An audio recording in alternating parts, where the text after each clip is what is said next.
Bonsoir. Bonsoir, grand frère. Super, super, super. Comment? Allez, explique-nous, c'est quoi ce bordel-là?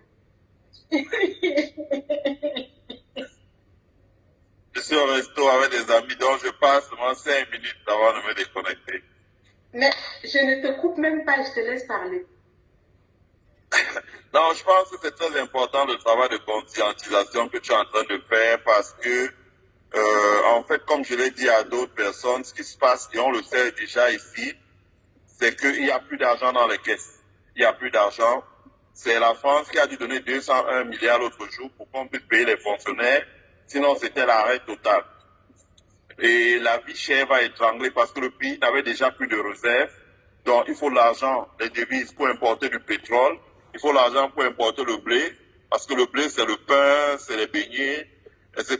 Le pétrole, sinon l'énergie en quelque sorte. Or, ils ont dépensé 2000 milliards pour l'énergie. On n'a rien vu sortir de terre.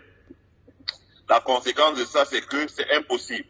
Et les premiers à ressentir la hausse de la vie chère, ce sont les enseignants, bref, les gens pour qui l'État a des arriérés. Et ces arriérés-là, c'est à peu de 5000 milliards. Parce que les enseignants demandent 180, mais si tout le monde se pointe, ça va faire 5000 milliards. Donc, il n'y a pas ça. Donc, pour anticiper, ils se disent, mais alors, si ça bouge là, on est cuit, ils veulent faire déjà un concours d'État constitutionnel. Ça ne va pas se passer comme ça. Il y aura la grogne sociale qui va monter au Cameroun.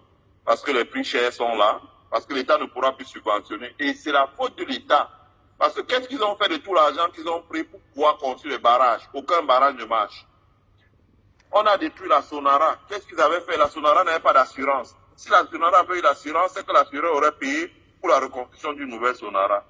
Donc il y a tous ces problèmes-là et c'est eux les seuls et uniques responsables. Et ils avaient arrangé un plan avec Le Drian, Jean-Yves Le Drian en France, qui devait les protéger pour qu'ils fassent leur donner la couverture. Mais les événements qui se passent en Europe de l'Est, là, que tout le monde peut suivre, ça a surpris tout le monde. Le Drian l'a mis sous la touche. Il n'est plus qu'un figurant aujourd'hui. Dans un mois, il sera parti. Donc, ils veulent anticiper là, rapidement, là, en mars, pour faire une mutation constitutionnelle. Je ne pense pas que ça va se passer comme ça. Nous devons être courageux déjà pour expliquer ça aux Camerounais, que les Camerounais comprennent les revendications sociales des Camerounais, les enseignants, les infirmières, beaucoup de personnes. Ils ont monté quelques 200 motos-taximènes à Douala là pour aller faire du bruit devant chez le gouverneur. Moi, j'ai parlé des vrais motos-taximènes qui disent que le jour ça va chauffer, c'est les pneus qui vont mettre au coup de ces motos-taximènes qui sont en train de s'amuser là-dedans. Chacun ferait mieux de rester tranquille. Donc, il y aura des revendications sociales dans notre pays. Il ne faut pas qu'on endorme les Camerounais. Les Camerounais, chacun doit avoir son agenda. En l'occurrence, nous devons continuer à éclairer les Camerounais. Et qu'on ne nous dise pas que ce que nous disons là sur les réseaux sociaux, les gens ne regardent pas. Les gens sont très nombreux à regarder pour comprendre ce qui se passe. Et là, on voit aujourd'hui que ce n'est qu'une petite poignée de personnes isolées à la présidence. Parce que Paul Biya, est fini, il ne peut même plus travailler. Vous avez suivi Ngongo qui voulait les codes secrets de Paul Biya pour le téléphone, les trucs informatiques. J'ai parlé de ça ici tout à l'heure, effectivement. Le général des NCO lui a dit d'aller se faire foutre. Et le commandant de la garde présidentielle lui a dit que ça y est, ça on l'arrête. Donc, on ne sait pas quel est le coup qu'ils vont tenter, mais nous devons rester vigilants. Donc, vraiment. Je voulais te poser une question. Aujourd'hui, les journaux ont titré, je vais t'envoyer ça tout à l'heure. Je vais t'envoyer ça tout à l'heure. Aujourd'hui, Ngongo, Vondraniolo et Motazé, ils étaient aujourd'hui à l'Assemblée nationale pour défendre un projet de loi.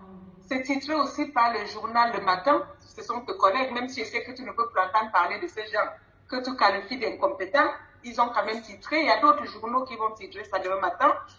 Ils ont titré d'ailleurs que vers la modification de la Constitution, où ils comptent mettre en place le système de vice-président de la République, dont dans la foulée écarter Niat et donner le pouvoir que Niat était censé avoir à ce vice-président.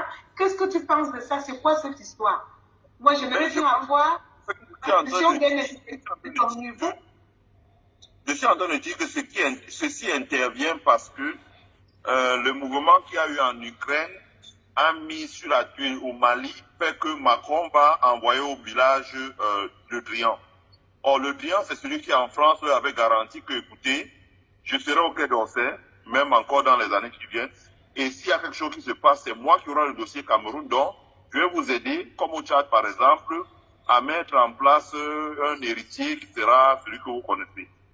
Donc, les mouvements qui se passent font que le triangle va partir. Donc, dans la panique, ils ne savent pas qui peut leur couvrir en France. Donc, ils veulent anticiper en changeant la constitution. Donc, nous, on doit commencer à expliquer ça bien aux Camerounais pour que les Camerounais se soulèvent. Comme on a vu en Guinée. Hein, on doit accompagner, il y aura un mouvement social. Ça, je peux te dire que les gens s'organisent. On va, les gens suivent ça activement. Dès qu'ils vont vouloir passer leur truc là. C'est pour ça qu'ils utilisent des arts d'intimidation comme la bastonnade de Pochuta, parce que on fait ça que ce soit spectaculaire. On met pour les réseaux sociaux pour faire peur aux gens.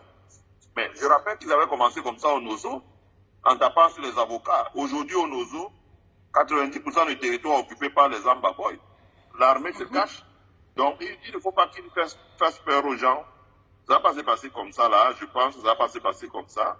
Et dès que leur projet de loi, là, va... Et je leur rappelle que si à l'issue du projet de loi, là, ils tombent, ils iront tous en prison pour trahison. Donc, si déjà la présidente leur refuse les codes, si déjà la présidente... Je dis bien que c'est un petit groupuscule. À la présidente, on les a déjà refusé les codes secrets de téléphone, des codes de sécurité.